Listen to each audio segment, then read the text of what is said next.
No moi. Tässä olisi taas teille videota. Nyt on sitten sunnuntai ja syksy tekee tuloaan näköjään ja kävin tuossa hakemassa tämmöstä Coca-Cola Zeroa. 2 kappaletta, oli vähän jano. Ja oli Zero halvempaa kuin sokerillinen versio, niin otetaan nyt Zeroa sitten.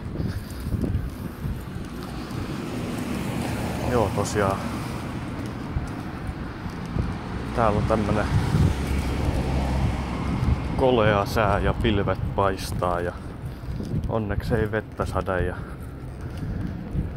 tämmöstä tää on välillä. Syksy tekee tuloaan, tosiaan kasvitkin kuolee ja varmaan metsähipit kuolee ja alkuasukkaatkin varmaan ja pienimmätkin menehtyy tuolla metsässä. En sitten tiedä. Tosiaan voitais pohtia noita alkuasukkaita enemmänkin, mutta ei nyt jaksa. No mut nää maksoi onneksi vaan 7 €. 7 ja 70 senttiä. Joo. No mutta ei multa enempää. Katsotaan ensi videossa sitten tarkemmin vaikka metsän asukkeja. Heippa!